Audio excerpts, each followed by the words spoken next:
Thank you guys for coming today and listening to me.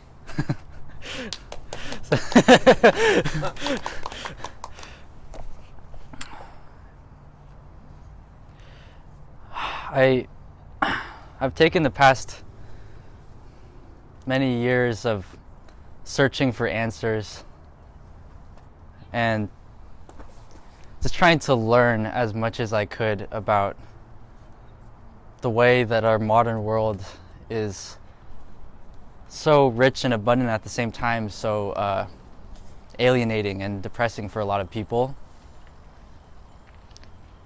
And it kind of made me research throughout history and learn about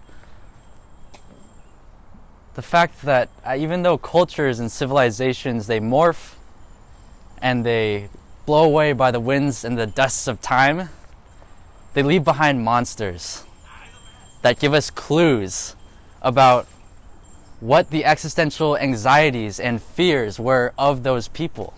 You have the werewolves of the Europeans who, would eat their sheep. You have the quicksand of the 1940s during the Great Depression, where you're drowning and then the ground underneath you is like sinking. And our modern zombie that is ubiquitous in our culture is the zombie. The modern monster is the zombie. It's, in movies and video games, and everyone knows about zombies. So what are some of the traits about zombies that is pointing to our deep anxieties and fears of our age? Well, one, zombies do not have a lair, a den, or a home to rest in after they commit their slaughter. They wander aimlessly through the streets. Two, zombies are always a part of a horde and yet have no connection to the people around them. Three, the zombies care for one thing and one thing only, and that's the mindless consumption of brains. That's the only thing that unites them in the horde that they're in. And I have gone through, and we all kind of live within this 21st century zombie disease. But what I learned is that this is not this is not a new thing. This is not a new disease. This is something that has been pervasive in the past thousands of years and has been mutating and adapting with the ways that human technology has been adapting. So I want to show how the zombie virus, or the zombie disease, has sort of mutated through time, and from then we can get a greater perspective on how we can deal with our own zombification, our own sense of alienation, of feeling dead inside, of feeling utterly disconnected.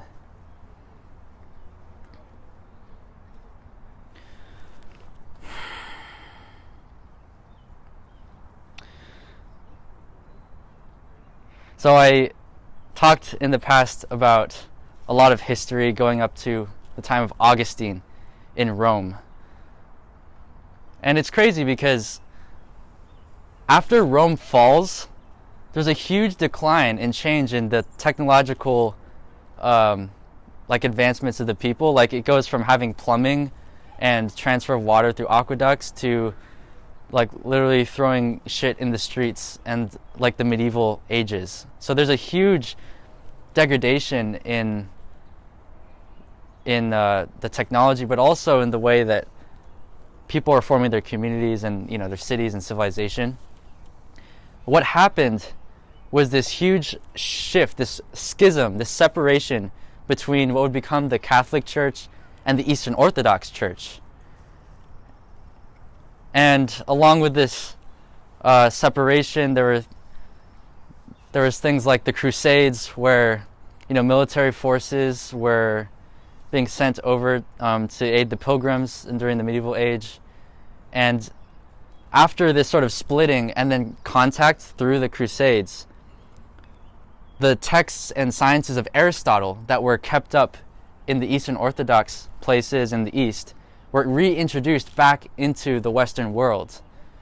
And so people had access at this time to an alternative way of viewing the world through Aristotle's science that had no account for Christianity or for basically the religion that was homing them in their communities. A leader in the Catholic Church, Thomas Aquinas, saw this division between the science and the religion and wanted to kind of put it together and make sense of it. So what he's ultimately saying is that, okay, well, the science is real and it tells us about the everyday world, but faith tells us about the supernatural world. It tells us about those things which are not in this like mundane world. And so what previously in the legacy was a sort of two worlds mythology in which one can get insight into what's more real through practices of self-transcendence, philosophy, mysticism, etc. Now there's a beginning where there's no contact between the natural and the supernatural, or the higher and the lower. There's a rift beginning to form. And then, a little bit later, the Black Death happens. A third of Europe's population dies. You have the 100 Years' War and the Holy Inquisition, which is when the church has divided in two and they create the first secret police to find out who the heretics are. So this is like utter chaos. You have like all of the hallmarks of the apocalypse going on: plague, pestilence, famine, and war. And I don't know if those are the four horsemen, but those conditions create this air of uncertainty in Europe. But what it also creates is an opportunity for people to sell their labor and to actually move in ways that they couldn't before. They can actually begin to combine resources and build corporations of ships that are selling items far away that are valued much higher there. And so you have a new merchant class that comes into power through this resource arbitrage, through taking their labor that was once just given to the feudal system and making some more money out of it. And what this does, as it increases the amount of trade, it gives rise to the corporate world, to institutions like accounting and insurance, but it also starts importing new technologies of the mind, psychotechnologies, from the places that they're trading with. So now, instead of using Roman numerals, they start using the Indian/Arabic numerals, which are the ones we're all familiar with: 1, 2, 3, and that makes all the calculations much easier to do than with Roman numerals. You have the introduction of algebra, and with this psychotechnology, you can start to understand the stars better. And when you start to understand the stars better, less of your boats are crashing and more of your goods are being delivered. So now all this new money is starting to push into the math and the science, and you end up with Copernicus. You end up with people observing the stars and seeing how Mars is doing this weird loop-de-loop thing, and that doesn't make sense with the way that we understand the universe. But Copernicus is like, wait, it makes much more sense if the sun is in the center, because the math makes more sense. And you know, we all kind of just like take this fact for granted, but this kind of totally undermines what the previous scientific process that people were engaging in, which was based on if your senses are clean, if you can sense reality, and if other people can agree on that sensed reality, that it's real. This discovery of the sun being the center kind of obliterates the reality of our senses. And then you have a figure like Galileo, who takes that belief that math puts us in touch with reality, and he starts doing the experiments, noticing the chandelier swinging in the church, and basically discovers inertial motion through using geometry in a way that it was never used before in equations. And this undermines the worldview which says that matter is potentiality that is moving towards its actuality. Instead of this living cosmos, it's inert, it's dead. It's matter is defined as the dead stuff that pushes against your will.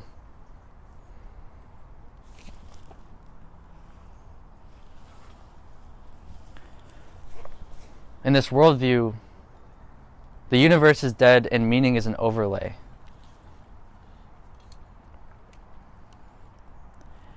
And then, amidst this shifting ideas of the sense of self and worldviews and science and religion, you have a figure in Germany, an Augustinian monk by the name of Martin Luther, who deals with his own inner conflict in a way that, in a system of thinking that was never done before in the Catholic Church. He changes what faith is. Instead of faith, like I talked about in previous talks, of faith as a sense of participating in God's plan and veering off course is sin, and kind of like this participation, faith is placed as merely the willful acceptance of a proposition, of a belief. Ultimately, he saw all the corruption in the church and amongst like the leaders and the authority, and saw that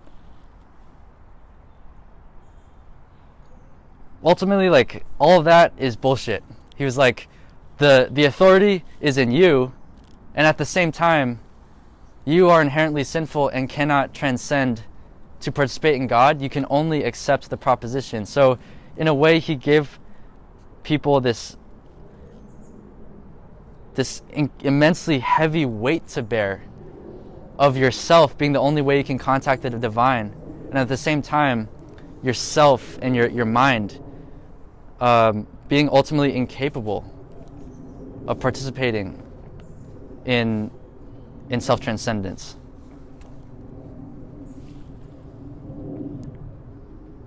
So I guess the first point was there's this cementing of the importance of beliefs and propositions, and two is that because he sees that the individual conscience is the authority, there's this priesthood of all, gets rid of the monasteries, gets rid of the priests, and people start experiencing democracy in the churches. And this ends up becoming a peasant revolt in Germany, where they're revolting against the princes. And funny enough, he actually ends up siding with the princes, but this kind of new sort of behavior sparks what would become the commitment to democracy in like the Enlightenment period. So I just want to like take a zoom out for a second and look at what this lineage has got people at this time in history. You can't trust your senses. You can't trust the reality that the cosmos is living. You can't trust the church anymore, and you can't trust yourself, even though yourself is the one thing that you have to trust. And this ultimately culminates in this age of anxiety that the kind of scientific genius René Descartes sees. René Descartes ended up discovering / inventing Cartesian graphing, like the XYZ graphs, because he woke up one time and there's a fly buzzing around his his room in the Spanish tiles, and he realized that you can plot where the fly is at any point in time with the tiles, and that was like a huge development in how we can map reality. And he's a firm believer that math puts us in touch with reality. He sees the anxiety and he says, you know what we need? We need certainty. The solution to this anxiety is certainty, and computation and math gets us certainty.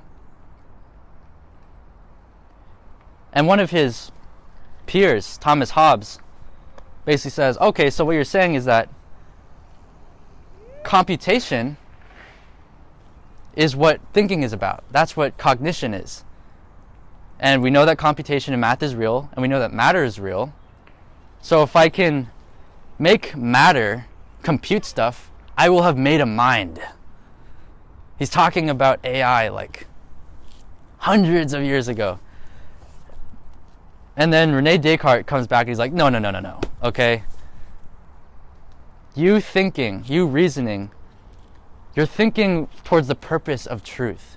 You care about things being the way that they should be, that they should be truthful, that you're moving with purpose. And matter, because remember what we learned from Copernicus and Galileo, matter doesn't have purpose or care about things, only the mind does. And so this is a serious critique of Thomas Hobbes' worldview, but it creates this division between the mind and the body. Because the body is, matter, everything's matter, and in this worldview that Rene Descartes is describing, there's no account for how the mind stuff transfers to like the physical stuff. Like when you cut your skin and you go, ow, that's like a mental experience. Like how does that connect if those things are inherently separate?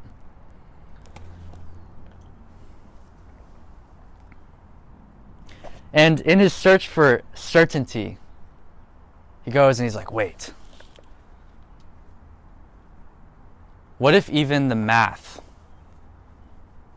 isn't real? What if there's like some demon that's like making us all believe that the math is putting us in touch with reality? Like ultimately I can doubt that. And he keeps doubting because he's searching for a certainty, and then he ends up realizing that the only thing that's undoubtable is that he is doubting. And he utters the infamous phrase, cogito ergo sum, which means I think therefore I am. And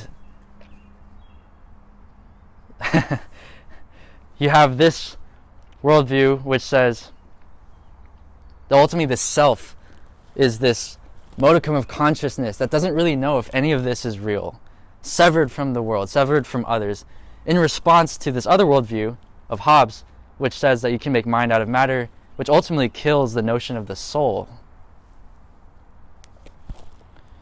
And though Descartes and Luther seem very different, what their influence both kind of points to and cements is, one, the placing the importance and fixation on propositions and beliefs and having a coherent set of ideas, and two, is this doctrine of the isolated self, the separate self.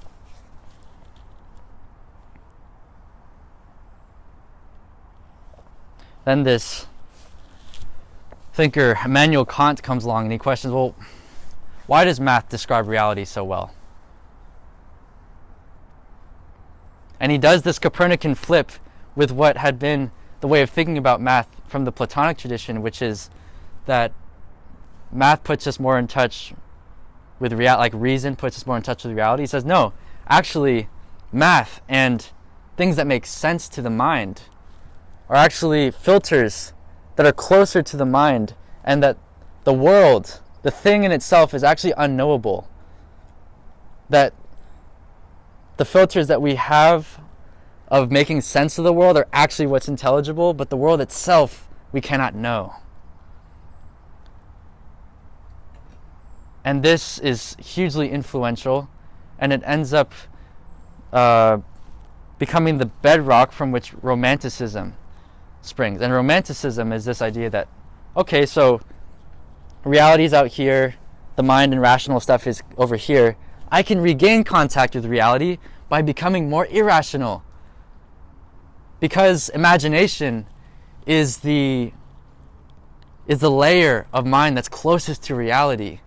If I just focus on imagination and expressing imagination upon the blank slate of the world, then I will be real. Then we will be able to form the world the way we want it. And this sweeps across Europe in literature, in art, in music, even in religious art. And it's funny because that mentality of reality being this blank slate that we express upon is why they loved Napoleon Bonaparte so much. Because Napoleon Bonaparte was this guy who's like, imagining this vision and just like expressing it and making it real. The problem is, we got a lot of pretty words and art from that, but we didn't get any institutions, any practices, any new psychotechnologies, any ways of actually correcting our self-deception and becoming wiser in community. So in a way, it was like this spiritual junk food. And Schopenhauer, he feels that it's not nourishing, and he responds to this nourishment, this lack of nourishment of Romanticism, with nihilism. He invents nihilism, so to speak. But one thing about Romanticism, though, is that our idea of what love is hugely influenced by the Romantics. Like, why do those two words, how are they related? Well, because, knowing that love is this thing that puts us in the sense of deepest knowing of reality, instead of putting us into reality through becoming more reasonable and more wise, in this model where we're separate from the world, love moves us to reality through irrationality. Love moves us through all of those irrational feelings and ways of thinking, and that is what is most real and important. So that's kind of like the notion, the legacy we inherit from the Romantics when it comes to love. So Schopenhauer is like, okay, that's not good enough. Really, we do have a rational mind, right? But it's this little ego that's sitting atop of this huge, hulking, irrational will to live. And this huge will to live, he's like, sex is a cruel joke that the species plays on the individual. And the only thing that can make things meaningful is like, the art and enjoying music and stuff like that. And then Schopenhauer's follower, Nietzsche, was like, ha, Schopenhauer, you're too Christian. It's not the irrational will to live that is driving everything. It's the irrational will to power that's driving everything. And this is not something that should be shied away from. This is something that should be embraced. It's everything in the universe is like pressing itself out to have more influence and more power, and that is the path that we must take to self-mastery. And he's trying to bring back the sense of self-transcendence that was lost in the times of Martin Luther, because he grew up Lutheran. But he didn't provide, besides that mentality, any way of dealing with self-deception, any practices of dealing with the problems that inherently comes with trying to be powerful.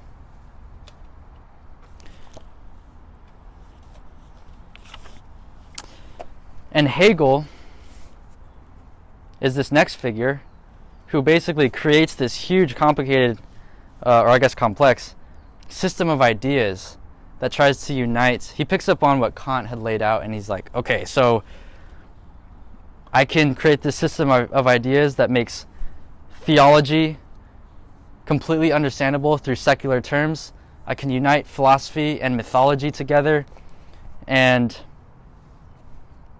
he ends up becoming the godfather of totalitarian ideologies, because what follows from him is Marx and eventually Hitler.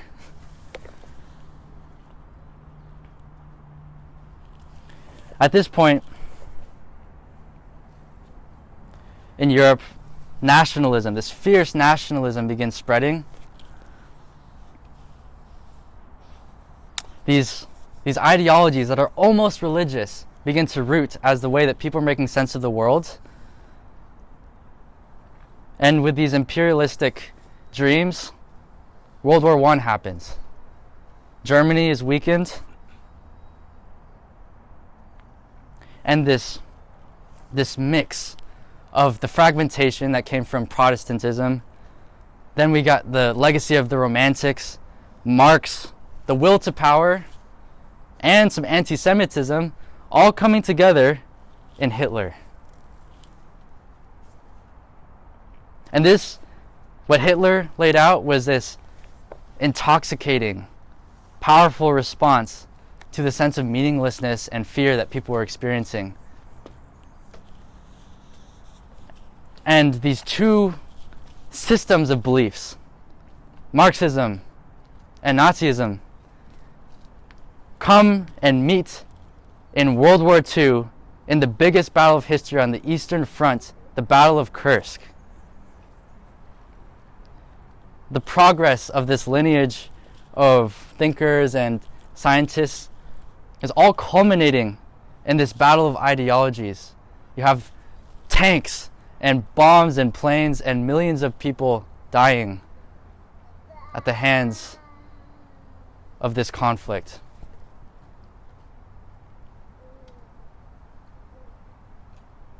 And in this battle, we see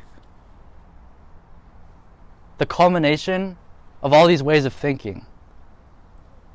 We see the destructiveness of how these beliefs and ideologies painted the world in blood.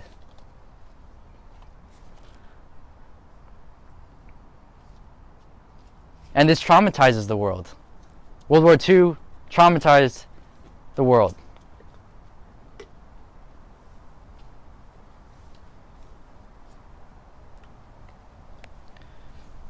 It proved that ultimately no system of understanding, no system of ideology can save us from the fear and from the anxiety, that ultimately any system, any political answer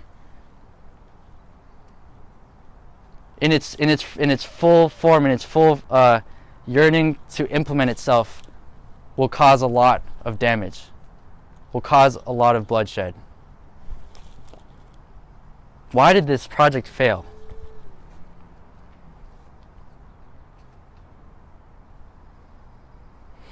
Well, for this I turn to some maps and some problems that the cognitive science is kind of painting this picture for us about how the human mind works. So cognitive science is the study of the mind through its different fields. So studying the mind through language and linguistics, studying the mind through culture and anthropology, studying the mind through behavior and psychology, studying the mind through neurons and in neuroscience, through machine learning in AI. And I'll go into some of the problems, or I guess the questions that arise in that. But there's this map of the mind known as the 4 P's of knowing, a kind of map that could help us just make a little bit of sense of how things fit in. On the base layer of knowing reality, we have this participatory knowing. This is the way that our biology and our chemistry and our culture is shaping us to relate to our environment in the way that this is citable to us, in the way that these words are listenable to you, that this sort of participatory knowing, which is not even conscious, it's conscious, it's before consciousness, it's the way that we're orienting the role that we're taking up in the world, that allows for another kind of knowing, a perspectival knowing, a situational awareness, a sense of what's important to pay attention to in this present. And there's a kind of memory that arises from this perspectival knowing. It's episodic memory, like what it was like at your birthday, what it was like to walk up the hill. And we can hold different perspectives and different roles. We can hold the perspective of a father or of a friend or of a teacher. And based on what perspective that we are taking up, there's another layer of knowing that's unlocked from that, the procedural way of knowing. Skills. Being able to learn how to speak and being able to know when to speak, when to, ride a bike, how to climb up a hill, like all of these procedural skills, their sense of memory is the skills that you learn. And from that inherent the ability to learn abilities, we unlock another layer of knowing. Propositional knowing. Knowing that a cat is a mammal. Knowing that a hammer hurts when you hit yourself with it. Facts. And it's interesting because each one of these levels of knowing has a kind of a different flavor to the way that we experience it. So the sense of facts and propositions give us a sense of true or false. But if I were to ask you, is your skill of learning how to ride a bike true or false? It doesn't really make any sense because it's a completely different realm or different flavor. And in these layers of knowing, you might notice that each bottom layer kind of allows for the higher layer of knowing to exist through ignoring or narrowing in on the important information. So because I'm taking up the role of a speaker right now in this participatory knowing, I can take up the perspective that knows what things are relevant to pay attention to, and that allows me to zero in on what are the right skills to come to bear, and that allows me to zero in on what ideas to bring to my mind. And this aspect of zeroing in on the relevant information, that's the ability that's at the core of what the cognitive science is showing us, at the core of communication, at the core of problem solving, at the core of at the core of intelligence, basically. At the core of us being able to be moving, intelligent agents. It's funny, it's almost ironic. What makes us intelligent is how we're ignoring most of the information. That's our greatest strength, and that's our greatest weakness.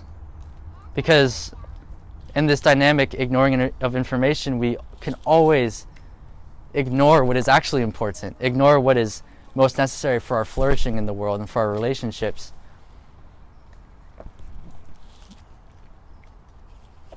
So how does this tie into the zombie thing? Well, let's look at the traits of the zombie. One, the zombies mindlessly consume brain. And I'm sure we all have some times of mindlessly consuming brain, of scrolling and clicking buttons and just getting stuck in our ideas and concepts and in our heads. And there's so many examples of the ways that we become stuck in our concepts. But that leads to the second point, which is the loneliness in the horde. There's an increasing decrease of participation in groups, period. There's in activities that have to do with community, and there's an increasing rise of the sense of alienation, of loneliness. And this loneliness epidemic is something that's like the height of its severity in human history amidst all this connection. And you have to wonder if those things are connected. Maybe the way that we place so much importance on our beliefs and on our ideas is actually changing the way that we see each other. Maybe changing the way that we view our role in the world and the way that we participate in our communities. Which leads to the last point of the zombification, which is being disconnected from reality, being ultimately mindless, being homeless, not having a sense that you belong in this world. I mean, we can see the devastating impact of alienation through the mass shootings that continue to occur, through the sense of existential homelessness that occurs when people commit suicide.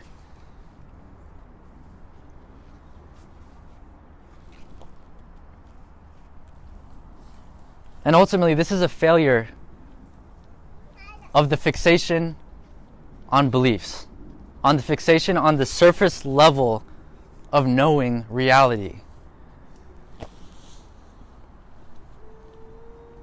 One example of this is one example of this could be seen in the way that a lot of us approach love in our society. Our romantic love is, via dating apps and stuff like that, there's this dream of finding the one that will give us this spark that will bear the weight of all the meaning in our life, all of the sense making, all of the weight that religion, community, and culture are supposed to bear, and we place it on one person, on this imaginary person that will fill out all the gaps. And you look at the number one ethnicity for the least divorce rates is Indians in the United States. And you could say from an American point of view, arranged marriages, that's just because it's not about love, it's about an agreement. But when you take a look and you look at what they have that the Western world has lost, they have the spiritual, religious, familial community that is supporting them in their marriage, in their relationship. It's not just the weight on those two people, it's those two people supported by this network of family and of community. And it's yes, the romantic relationship's important, but also in service to this larger culture. So what do we do? What do we do in our communities to cure our zombification, to cultivate a contact and connectedness with reality and with each other that's more than just a propositional and that hits to the deeper ways of knowing?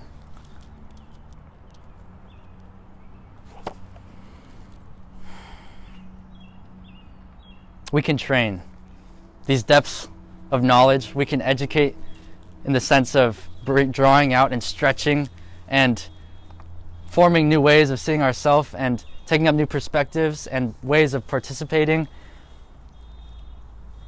We can do this with an attitude of overcoming our inherent ability to ignore the important information. And we can start doing the practices that make you feel connected to what's most real. That you can have that sense that something is meaningful, that a practice draws you into more connectedness in relationships. And amidst all the bullshit of our lineage, it's given us a lot of psychotechnologies, practices from the ancient philosophers to the mystics, in even in the religious context of Christianity, of Islam and Judaism, that we can take up and use to transform our character, our cognition, and ultimately our culture. And this is already happening as a response to the zombification. There's this, it's called like the mindfulness revolution, where people are taking up the psychotechnology of mindfulness meditation and mindful movement from the Buddhist, the Taoist traditions. We have this resurgence of Stoic journaling, taking up from the ancient tradition of the Stoics in Greece into meditations about, mortality and death and the preciousness of life. You have communities doing like the authentic relating, circling stuff, where it's more like dialogue. There are, communities and practices emerging that are being created new and that are taken up from the old.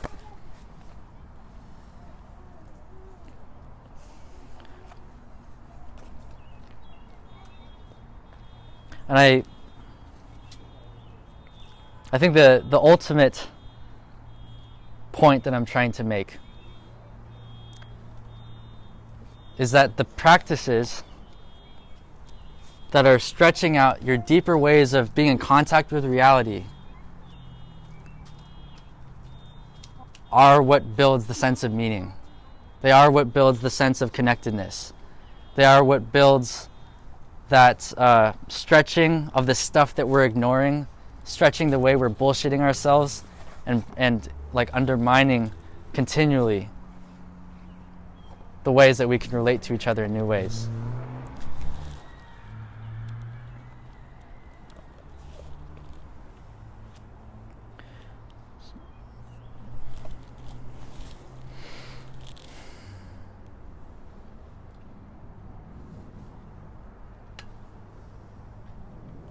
If you look back at the lineage I laid out, you might notice that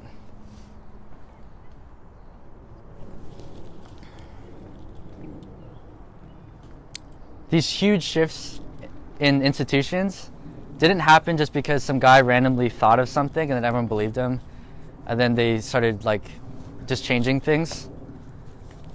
They happened in these shifts in the psychotechnologies. The way that people were using the algebra, the alphabet, the numbers, the meditation, all the different, like the way of reading. The way that people were participating in their lives and in their communities eventually created this critical mass where someone could come up with an idea and that it would kind of like reverberate through the critical mass that was formed. So even though, the way that capitalism is evolving might not change immediately after you do like your qigong or your, your circling event, if we keep committing to these practices, training to fight our zombification, relating to each other in more fulfilling ways, that critical mass will eventually, I believe, create the changes that has happened in history. That it's not about the ideology or about one political answer. It's about the way we show up.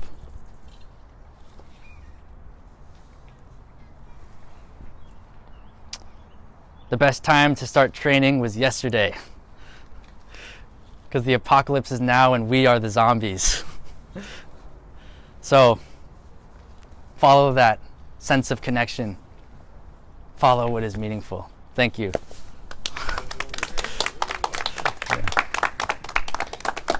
That was great.